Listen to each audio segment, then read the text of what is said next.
ओम श्री वेद पुरुषाय नमः। नमस्कार। क्लास नंबर 356 आरंभ किया जाता है। ओम श्री सीता रामचंद्राभ्याम नमः। नमो गुरुभ्यः। ओम अथ काल देवताः श्री संवत् 2081 पौष कृष्ण पक्षः एकादशी गुरुवारः स्वाति नक्षत्रम दक्षिणायनम हेमंत ऋतुः। ओम तत्सत्। श्री शंकराचार्याय गुरवे नमः। न कर्मणामनारम्भान् नैष्कर्म्यं पुरुषोऽश्नुते न च सन्न्यसनादेव सिद्धिं समधिगच्छति। अध्याय नंबर 3 और श्लोक नंबर 4। पुस्तक है Gita press Gorakhpur, book number 10, Shankaracharya ji के भाष्य वाली पुस्तक। अच्छा जी, अब यहाँ पर बहुत ही महत्वपूर्ण श्लोक में भगवान ने जो बात कही है हमारे लिए आजकल के भारत में ये बहुत ही रेलेवेंट है, माने उपयोगी है। कैसे? देखिए, यहाँ पर अर्जुन जो हैं वो अपने स्वधर्म का त्याग करना चाहते हैं और वो ऐसा समझ रहे हैं कि यदि मैं अपने नित्य कर्म, उनके लिए क्षत्रिय कर्म करना नित्य कर्म है, वर्ण और आश्रम धर्म नित्य होता है।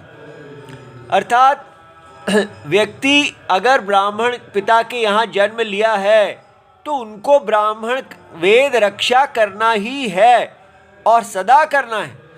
इसी प्रकार अर्जुन क्षत्रिय क्यों हैं? क्योंकि वो क्षत्रिय पिता के यहाँ जन्म लिए हैं और उनको क्षत्रिय धर्म अर्थात वैदिक धर्म की रक्षा करना उनका स्वधर्म है। किंतु अर्जुन आज अपने स्वधर्म का त्याग करने की बात कर रहे हैं क्योंकि वो मोहित हो गए हैं। वो चाहते हैं कि किसी भी प्रकार से मेरे सामने जो मेरे प्रिय बंधुजन हैं, मैं उनकी हत्या ना करूं। और दूसरी बात उनको पता चली है कि मोक्ष जो है वो कर्म से तो होता नहीं है, क्योंकि कर्म से तो शरीर आते हैं, वो ऐसा सोचते हैं। और वो इसलिए शरीर आने पर व्यक्ति संसार के चक्र में ही रहेगा। तो वो चाहते हैं कि मैं कर्म का त्याग करके सन्यासियों की जो निष्ठा है, ज्ञान निष्ठा, उसमें चला जाऊं। अब ये देखिए कि आजकल जो हम भारत के लोग हैं उनकी क्या स्थिति है। हम भी अपने वैदिक कर्मों को छोड़ के बैठे हुए हैं और हम कह रहे हैं कि वैदिक कर्म जो हैं उनका कोई भी लाभ ही नहीं है। वो तो शायद कोई केवमैन इत्यादि की दुनिया थी, पुरानी दुनिया। वो तो कोई पूजा पाठ है और उसका कोई अर्थ नहीं है, उसका कोई ऑब्जेक्टिव नहीं है। तो जीवन किस लिए है? जीवन है करियर बनाने के लिए। जीवन की सफलता क्या है? जीवन की सफलता है कि आप स्पोर्ट्समैन बने, आप आईएएस ऑफिसर बने, आप बड़े बड़े पदों पे पहुंचे और बस ये विकास है। जीवन की प्रगति है कि आप ऊंचा ऊंचा माने बड़ा पद, बड़ा धन, बस। तो इसका मतलब लाइफ क्या है? कांस्टेंट कंपटीशन, नित्य प्रतिस्पर्धा, rat race, market rat race, ये हमारा जीवन बन गया है। तो इसलिए क्या हमारा लॉस क्या हुआ? भगवान ने बताया कि जो अपने वैदिक अधिकारी होगा, जिसको जन्म से ही वैदिक कर्म का अधिकार है, उसने कमाया है वो पोजीशन। वो अपने पूर्व जन्म के कर्मों से एक पोजीशन पे आया है और वहाँ पर अगर वो अपने वैदिक कर्मों का त्याग कर देता है तो उसका फल क्या होगा? जो फल उसको वैदिक कर्मों के करने से मिलना था वो नहीं मिलेगा। तो क्या कर फल मिलना था हमको? या तो हमको इसमें दो फल मिल सकते थे। ये है हमारा यज्ञ पुरुष। याद रहे, हमको यज्ञ पुरुष से काट दिया गया है। इस भगवत गीता का मुख्य उद्देश्य यही है कि भारत को पुनः अपने यज्ञ पुरुष से जोड़ना। हमारा जन्म किसी बाजार में नहीं होता, हमारा जन्म यज्ञ पुरुष के अंदर होता है। हम सब यज्ञ पुरुष की ही अभिव्यक्ति हैं। जगत के सत्य ने ही इतना सारा ये रूप धारण किया हुआ है। एक सत्य हैं जगत के परमात्मा, वो ही अनंत प्रजाएं बन के खड़े हैं और उनका शरीर यज्ञ रूप है। इसलिए वैदिक कर्मों को कोई केवमैन की दुनिया मत समझिए। ये मत समझिए कि वो कोई पुराना बस ऐसे ही है। ये यज्ञ पुरुष सनातन हैं, ये सदा हैं। और इस यज्ञ पुरुष के शरीर के अंदर ही जन्म और मृत्यु होती है। सारा कुछ, ये पूरी पृथ्वी, पूरा ब्रह्मांड, पूरा यूनिवर्स, अनंत यूनिवर्स, सब के सब भगवान के शरीर के अंदर हैं। ये विजन हम भूल ही गए हैं। इतना हमारे अंदर ये क्रिश्चियनिटी, इस्लाम का भूत चढ़ गया कि हम तो बस केवल यही समझ के बैठे हैं कि गॉड कोई है। बस बिलीफ बिलीफ बिलीफ। ये हम बिलीफ वाले लोग नहीं हैं, हम सत्य वाले लोग हैं। सत्य अनुभव के वस्तु है। आत्मा, सब सारे जीव कहते हैं अहम अस्मि, अहम अस्मि, अहम अस्मि, मैं हूँ, मैं हूँ, मैं हूँ। ये जो अस्मिता है जिसके कारण हम कहते हैं अहम अस्मि, वो परमात्मा है। वो अनुभव रूप जो है, जो सारे जगत में अस्मिता का कारण है। क्यों ऐसा क्यों कह रहे हैं? क्योंकि कोई भी असत्य हो, उसमें असत्य के अंदर एक ही चीज होती है, असत्य में सत्ता नहीं होती।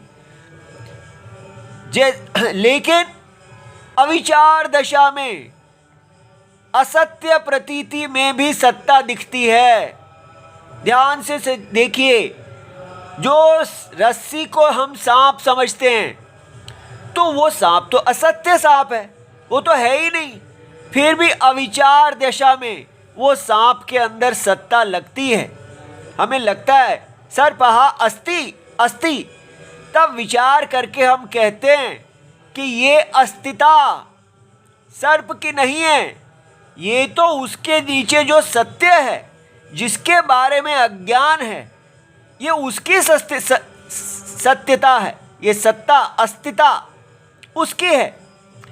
इसी प्रकार हमें भी यहाँ विचार करना है कि ये सारा जो दुनिया दिख रही है, वन परसेप्शन, सारी एक जॉइंट जुड़ी हुई परसेप्शन है। चाहे हमें इसके अंदर पहाड़, नदियाँ आदि सब अलग अलग दिख रहे हैं, लेकिन जैसे स्वप्न है, सारा ड्रीम, सारा स्वप्न एक परसेप्शन है, उसको काट नहीं सकते। इसी प्रकार भगवान का ये शरीर एक है और इस शरीर के अंदर जो अस्तित्व है वो इस शरीर की नहीं है, लेकिन अविचार दशा में लग रहा है कि ये शरीर, ये क्रिएशन अस्ति। लेकिन विचार करने में पता चलेगा कि अस्तित्व निर्विकार है और ये विकार जो इस शरीर का हिस्सा है वो इसका नहीं है। तो इसलिए हमारी प्रॉब्लम क्या है? हम एक अविचार दशा में जी रहे हैं। इसलिए हम अगर कह देंगे world is a market, consumption is the end, ऐसा कहें, सारी दुनिया एक बाजार है और जीवन का उद्देश्य है ज़्यादा से ज़्यादा खाना पीना, मजा करना, तो फिर हम इस प्रॉब्लम से कैसे बाहर निकलेंगे? हमारा मोक्ष कैसे होगा? कितना हम लोग नीचे गिर गए हैं। जिसको हम प्रोग्रेस कह रहे हैं वो तो बंदर लोग भी कर लेते हैं, केवल खाने पीने के लिए जीना। इसलिए अब हमको सच में विचार करके जो हम 1000 साल से नीचे गिरे हैं, हमको वापस उठना चाहिए।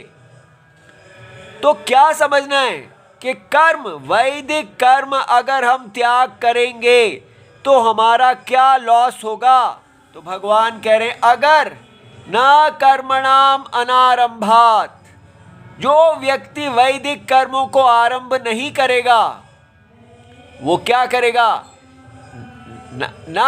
नैष्कर्म्यम पुरुषः अश्नुते, वो नैष्कर्म्य के फाइनल गोल को प्राप्त नहीं करेगा। नैष्कर्म्यम क्या है ये देखिए, हमें शंकराचार्य जी ने समझाया है। इस भाष्य में इतनी इंपॉर्टेंट बातें कही गई हैं जो हमको जपनी चाहिए, सदा बोलना चाहिए। नैष्कर्म्यम निष्कर्म भावम कर्म शून्यता। तो कर्म शून्यता क्या है? वही भगवान कह रहे कि कर्म को कोई छोड़ देता है तो वो कर्म शून्यता को प्राप्त नहीं होता।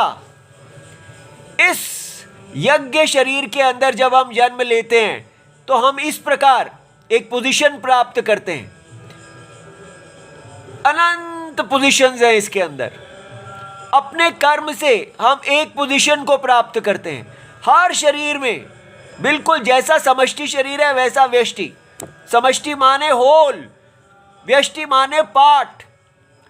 समष्टि शरीर पार्ट के अंदर कर्म इंद्रियां हैं, ज्ञान इंद्रियां हैं। तो जब आत्मा अपने आप को ये छोटा शरीर मानती है अज्ञान के कारण, तो वो अहम कर्ता अहम भोक्ता हो जाती है। तो वो कंज्यूमर, डूअर और कंज्यूमर देखती है। और हमने कहा अच्छा आई एम अ कंज्यूमर, तो then goal of life is consumption. यही गलती हम कर रहे हैं। आई एम अ डूअर, लेकिन वो जो डूअरशिप है, कर्तृत्वम है, वो यज्ञ के लिए है। इस यज्ञ में अपनी आहुति देना माने भगवान के शरीर में अपनी पोजीशन को संभालना, उसको कहते हैं वैदिक कर्म। इसलिए वैदिक कर्म सनातन है, सदा के लिए है, उसको किसी ने बनाया नहीं है। वो अनादि ज्ञान है सत्य का। इस वैदिक कर्म को यदि हम वैराग्य से करते हैं तो हम नैष्कर्म्य को प्राप्त होते हैं। और अगर वैराग्य से नहीं करते हैं, राग से करते हैं, तो हमें अपवर्ड मोबिलिटी मिलती है।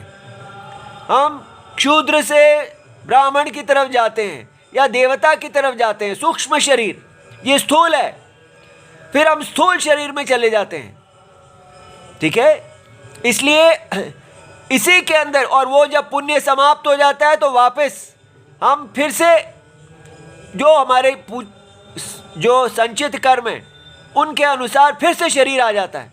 तो ये शरीर चलता ही रहता है, चाहे आप कितना भी पुण्य करो। पुण्य शरीर से ऊपर को, पाप शरीर से नीचे को। और फिर पक्षी, पेड़ आदि ये सब एक ही शरीर, आत्मा परमात्मा के अंदर एक महा मिस्टेक है, महामाया है। ये सब चलता रहता है। ये वेद का ज्ञान है, ये वेद के चक्षु हैं। क्यों हम इसको कह रहे हैं ये मनुस्मृति है और ये सब धोखा है, और हमको शर्म क्यों आ रही है? Why are we apologetic?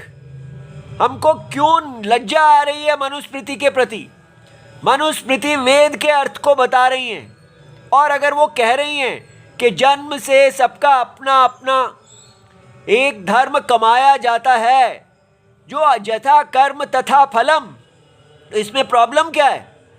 कितना बड़ा ज्ञान दे रहे हैं, कितनी बड़ी रिस्पॉन्सिबिलिटी हमें बताई जा रही है कि अगर हम अपने यज्ञ को निग्लेक्ट करते हैं, उसके प्रति प्रमादशील होते हैं, अपने स्वधर्म को छोड़ते हैं, तो हमको ना तो उच्च गति की प्राप्ति होती है और ना ही हमें मोक्ष की प्राप्ति होती है।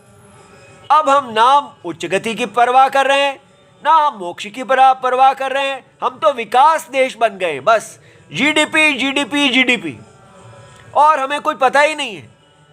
हम अपने बच्चों को ही पागल करते जा रहे हैं, इतना प्रेशर बना रहे हैं सोसाइटी पे। सब लोग बस पागल की तरह मैड रेस के अंदर लगे जाओ और सुबह से लेकर शाम तक पैसा बनाते जाओ। कितना दुखम हो गया सोसाइटी।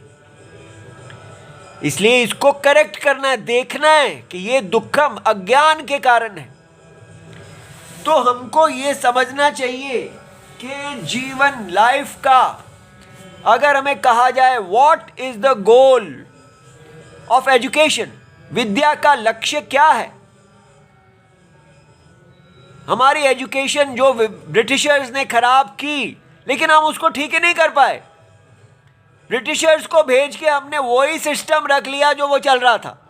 हमको लगा कि केवल ब्रिटिशर्स प्रॉब्लम है, उनका सिस्टम प्रॉब्लम नहीं है। लेकिन अब इतने ये सालों के बाद हमें समझ में आना चाहिए कि नहीं, उनको भेजने से उनका सिस्टम भी प्रॉब्लम है। तो ये देखिए, भगवत गीता के अनुसार स्वधर्म जो है वो है जीवन का, एजुकेशन का लक्ष्य। भगवान यहाँ भगवत गीता में अर्जुन को एजुकेशन, विद्या दे रहे हैं कि आपका स्वधर्म कितना महत्वपूर्ण है। स्वधर्म से मनुष्य को अर्थ, काम और मोक्ष की प्राप्ति होती है।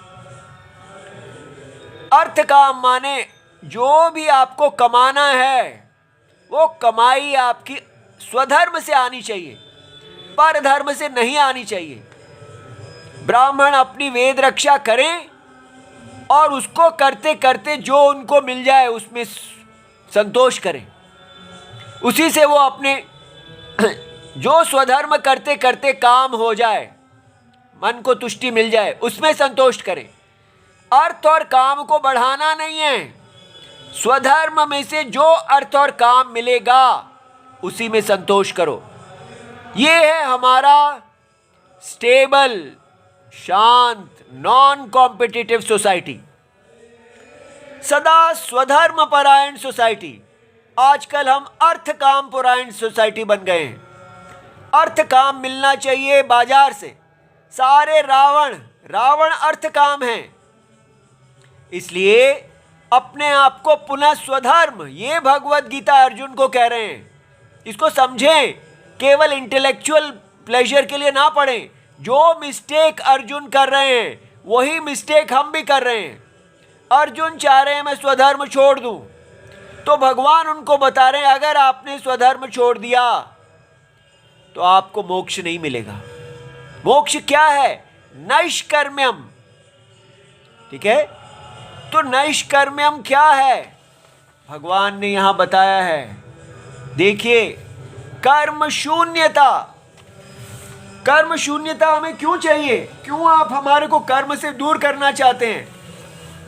क्योंकि ये जो कर्म है,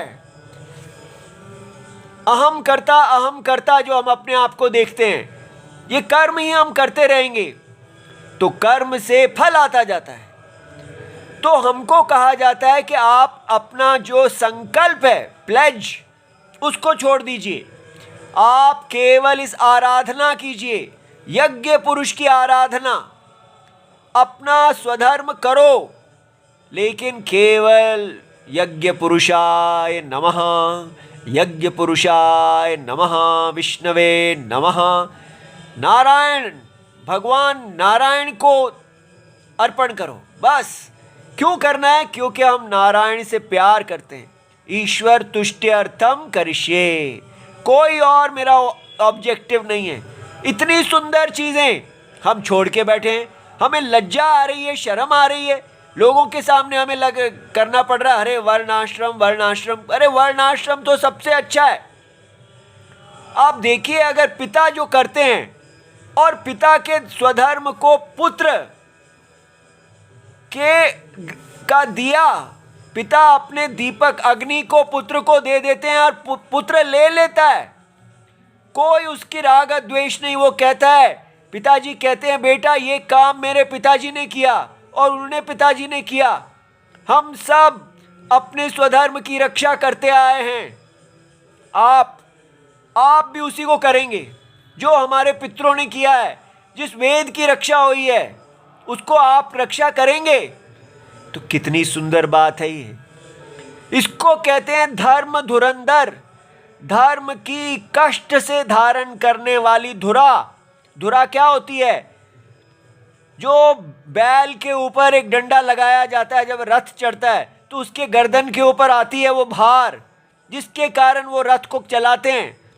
तो एक बैल निकलता है तो दूसरा बैल आ जाता है, लेकिन रथ चलता रहता है। ये हमारी सनातन संस्कृति है, जो सदा वर्ण आश्रम के बैलों के द्वारा चलती गई है।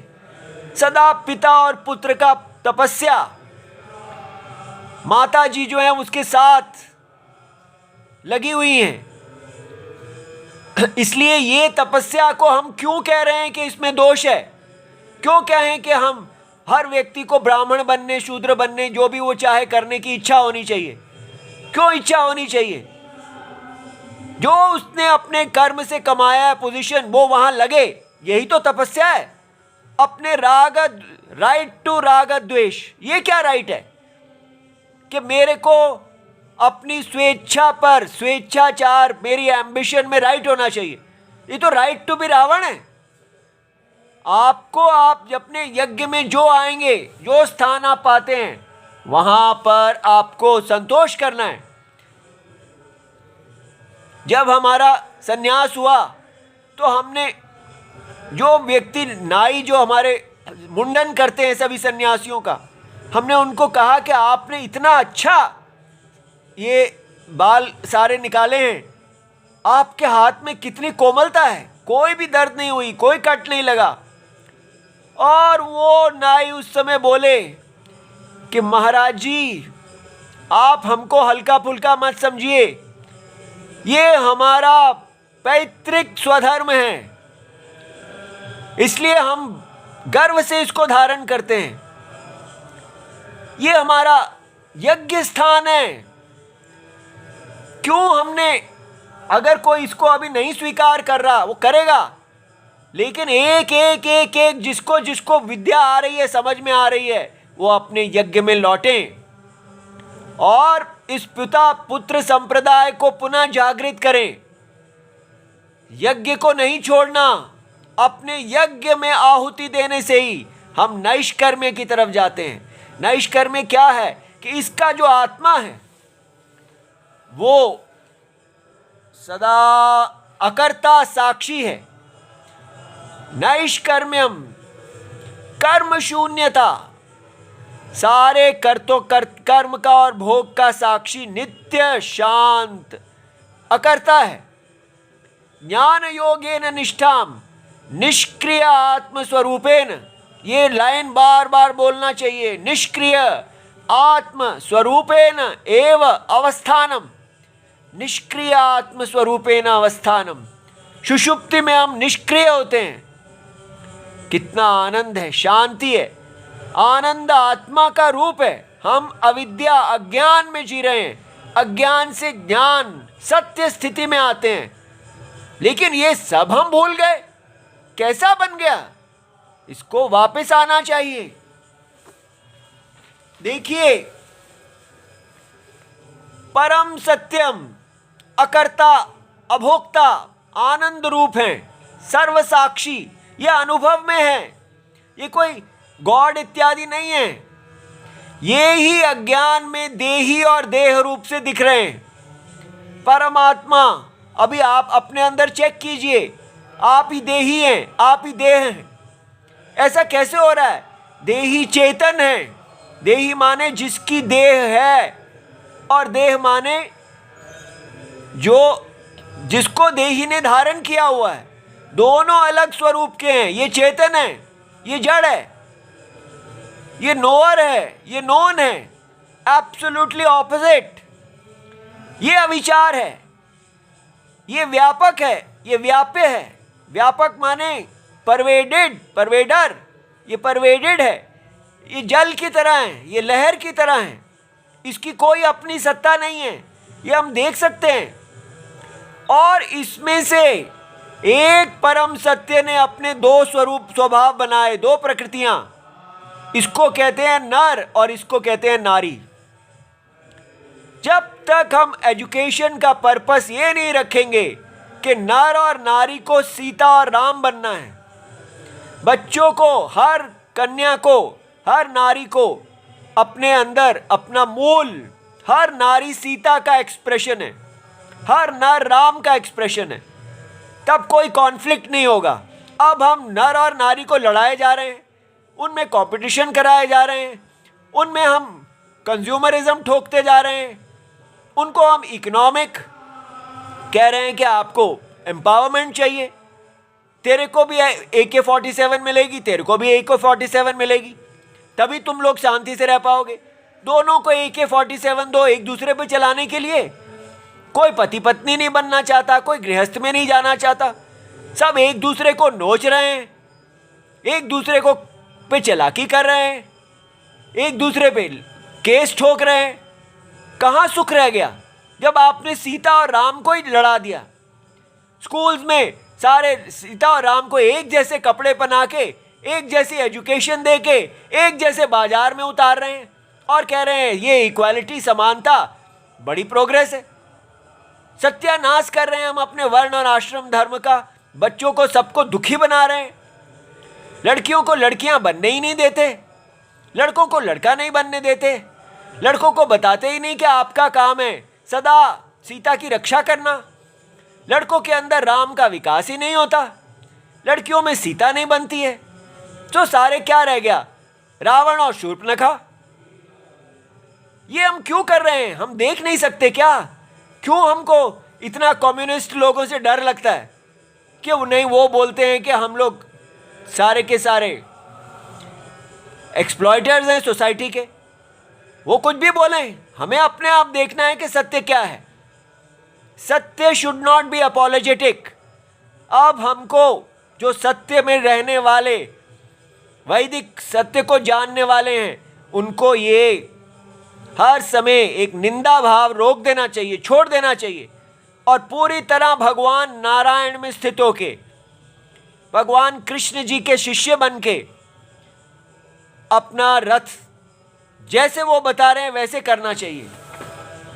इसलिए हमारे गुरुजी ये हैं। घर में हर लड़के को कहो, बोलो ऐसा जप करो, मैं राम हूं। हर लड़की को कहो मैं सीता हूं, इसी का जप करे, मैं राम हूं, मैं सीता हूं, मैं राम हूं, मैं सीता हूं। ये नहीं कि मैं एक चूहा हूं, रेस में दौड़ने वाला चूहा। जब हम कहेंगे राम और सीता, तब वो सुंदर धर्मपरायणता के गुण विकसित होंगे। सुंदर सीता जी हर लड़की में से निकलेंगी, सुंदर राम जी हर लड़के नर में से निकलेंगे। और वो राम और सीता चाहे ब्राह्मण हो, क्षत्रिय हो, वैश्य हो, शूद्र हो, पंचम हो, या अमेरिकन हो, या चाइनीज हो, पाकिस्तानी हो, कोई भी हो, सारे जगत के नर नारी जगदम्बा और जगत पुरुष में से निकले हैं। वो जगदम्बा और जगत पुरुष के ही रूप हैं।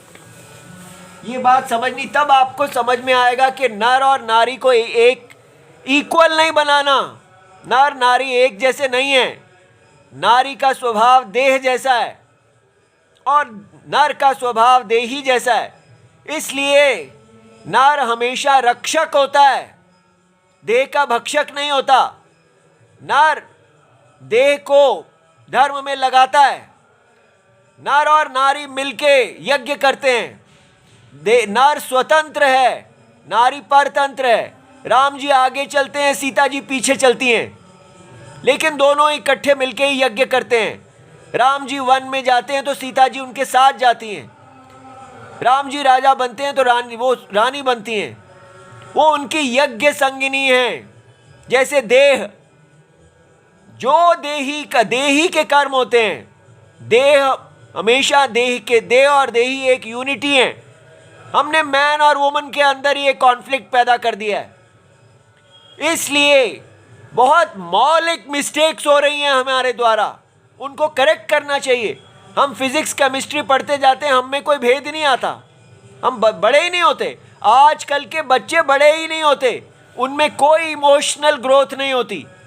इसीलिए हम उनकी एज बढ़ाते जा रहे हैं कि अभी भी वो मैरिज के लिए रेडी नहीं है, मैरिज के लिए रेडी नहीं है। सीता जी 9 साल की थी और राम जी 15 साल के जब उनका विवाह हुआ था। कैसे हो जाता है? वो मैच्योरिटी आती है जब आप उनको बताएंगे आप सीता जी हैं, जगदम्बा का रूप, तो उसके अंदर एकदम सीता आ जाएगी। सीता जी के आने से अपने आप मैच्योरिटी माने स्वधर्म को पालन करने की योग्यता। मैच्योरिटी, हर बच्चा राम बनना चाहिए, वीर बने, बहादुर बने। आजकल के स्कूल में जाके बच्चों से पूछो, लड़कों से पूछो कि तुमको बहादुर किस लिए बनना चाहिए, वीर किस लिए बनना चाहिए, उनको पता ही नहीं। वो तो मैथ्स, फिजिक्स, केमिस्ट्री के बोझ से इतने डरे हुए हैं, उनको पता ही नहीं कि उनको वीर इसलिए बनना चाहिए कि उनको सीता की रक्षा करनी है। हम पूरी तरह ही उनको पागल करते जा रहे हैं और खुद भी पागल हो रहे हैं। इसलिए नैष्कर्म्य लाइफ का गोल है और वैदिक कर्म उसका साधन है। हमको मनुस्मृति की निंदा नहीं करनी है, वर्ण आश्रम धर्म का कोई विकल्प नहीं है। पूरी तरह अंतरात्मा भगवान कृष्ण जी से पूछें, हम चीख रहे हैं इसलिए नहीं, अंतरात्मा से पूछिए, अपने सत्य से पूछिए, भगवान आप क्या कहते हैं, वो हमारे गाइड हैं, वो जो कहेंगे वही सत्य है। ठीक है। ओम नमो भगवते वासुदेवाय। प्रणाम।